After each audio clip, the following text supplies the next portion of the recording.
Thumbnail চাই আপোনালোকে নিশ্চয় গমেই পাইছে আমি ক'লৈ গৈ আছোঁ। এয়া আমি ট্ৰেইনত যাত্ৰা কৰিছোঁ কৈশালকুছি ষ্টেচনৰ পৰা সৰভোগলৈ বুলি। মই দুবাৰ হ'ল, মোৰ লগত আহিছে হিতেন, তাৰপিছত শৰ্মা দা, আমি চাৰিজন আহিছোঁ, জিতু দা, মই। এইধৰণে আমি সৰভোগ টাউন পাই গ'লোঁ। এয়া আমি গৈ আছোঁ চাৰিজনে সৰভোগ গৰখীয়া মন্দিৰৰ। শৰ্মা দা, দাদা আপোনাৰ নাম কি আছিল? বৰ্মন দা, হিতেন বৰ্মন আৰু মই। মোৰ পিছফালে দেখিছেনে গছজোপা, বিখ্যাত গছজোপাত গামোচা বান্ধিলে মনৰ কামনা পূৰ্ণ হয় বুলি এটা বিশ্বাস আছে, লোকবিশ্বাস। ইয়াত চাওক, ইয়াতে গছডালৰ ওচৰে পাঁজৰে বিভিন্ন দোকানো আছে, মন্দিৰ। এয়া চাওক পুখুৰী, ইয়াতে নতুন এটা হনুমানজীৰ মূৰ্তি বনাইছে, সেইটো দেখুৱাম আপোনালোকে চাব পাৰিব। এইচোপে গছ, ইয়াতে আমি গামোচা বান্ধিছোঁ, মই দুবাৰ বান্ধিছোঁ। এই বিভিন্নজন ভক্ত বিভিন্ন ঠাইৰ পৰা আহি আছে। এয়া চাওক, সৰভোগত মোৰ দ্বিতীয়বাৰ প্ৰৱেশ কৰাৰ ভাল লাগিছে আৰু পাৰিলে এবাৰ যাব লাগিব। মই বান্ধিছোঁ, বাকী তিনিজনীৰ লগত নিয়া নাছিল কাৰণ তেওঁলোকে বন্ধা নাই। যাওক, আপোনালোকে আহিব। সৰভোগ গৰখীয়া থান বুলি ক'লে অসমতে বিখ্যাত, সৰ্বজনবিদিত। ইয়াত এটা কাহিনী আছে, কাহিনীটো মোক কৈছিলে আগতে, মোৰ তাতে চিনাকি মানুহ আছিলে, কিন্তু আগৰ ভিডিঅ' চাইছিলে যদি নিশ্চয় গম পাইছে। ভিডিঅ'টো আপোনালোকে চাই ল'ব পাৰিব, এইটো নক'লে হ'ব, বা যদি হয়তো মই ডেছক্ৰিপশ্যন দিব পাৰোঁ, কিন্তু আগৰ ভিডিঅ'টো আপোনালোকে গম পাব, চাই থাকিব ভিডিঅ'টি। এয়া আমাৰ গামোচা বন্ধা হ'ল। এতিয়া শৰ্মা দা, মই এতিয়া আমি মূল মন্দিৰলৈ প্ৰৱেশ কৰিম। ইয়াৰ পৰিৱেশ আমি যেতিয়া গৈ পাইছোঁ মোটামুটি 12:30মান বাজিছে, 12:30 গৈ পাইছোঁ আমি। 10টাত ট্ৰেইনখনত গৈছিলোঁ। আপোনালোকে আহিব পাৰে, বেছি ভাড়া নলয়, 15 টকা লয়। অহা যোৱা 30 টকাটো হৈ যায়, 15 টকা। আগতে 10 টকা আছিল, সেইধৰণে আমি 15 টকাতে আহি পাইছোঁ। কৈশালকুছিৰ পৰা সৰভোগলৈ মাত্ৰ 30 টকা। বাকীখিনি আপোনালোকে দূৰৰ পৰা আহিলে বেছি ল'ব পাৰোঁ, কিন্তু আমাৰ বেছি নলয়।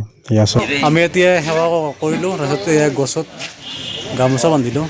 ইয়াত বিভিন্ন দোকান আছে, আপোনালোকে মন্দিৰৰ ভাগলৈ আহিলে এই ধৰণৰ বিভিন্ন চাকি, ঘিউ চাকি আদি কৰি এইবিলাক কিনিব পাৰিব। গোটেইখিনি আছে আইটেম, গামোচা দিব পাৰিব দোকান। দাদা, এনে কোনদিনা বেছি ভিৰ হয় মানে? কোনদিনা বেছি ভিৰ?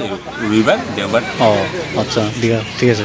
ইয়াত চাওক, জুবিনদাৰ ফটো, এই ধৰণৰ বিভিন্ন ফটো বিক্ৰী কৰি আছে দাদাসকলে।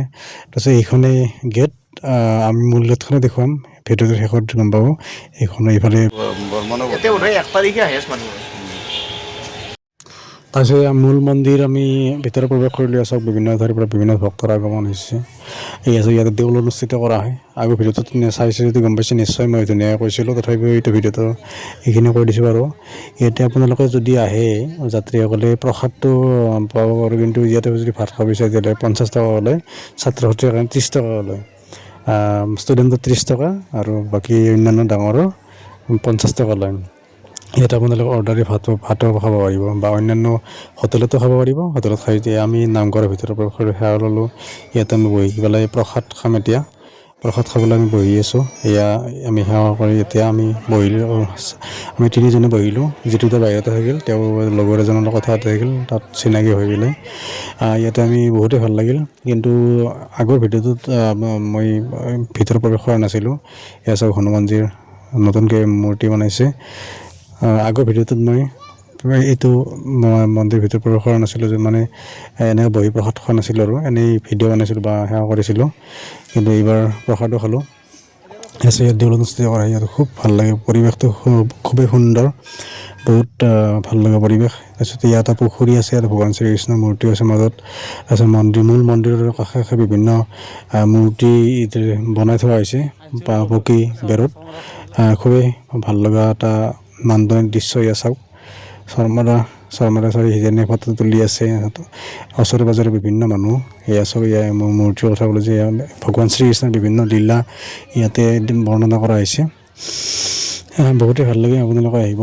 আৰু সৰভোগ ঠাইখন ইয়াতে, আৰু বৰপেটাত বেছিকৈ মই এটা লক্ষ্য কৰিছোঁ, প্ৰায় আপোনাৰ কৃষ্ণ ভক্ত সংখ্যা বহুত। ইয়াতে কৃষ্ণ মন্দিৰ বা সত্ৰ এইবিলাক বহুত আছে, তাৰমানে অজস্ৰ। উজনি ফালে যেনেকৈ সত্ৰ আছে, বৰপেটাতো সেইকাৰণে সত্ৰ নগৰী বুলি কোৱা হয়। বৰপেটা জিলাৰ বিভিন্ন ঠাইতে কৃষ্ণৰ মানে মন্দিৰ নামঘৰ এইবিলাক বহুত আছে, অজস্ৰ আছে। ইয়াত আমি সেৱা কৰি প্ৰসাদ খাই ওলাই আহিলোঁ। এতিয়া কিবা এটা খাম, কিন্তু খোৱা ভিডিঅ'টো বনোৱা নাই বাৰু।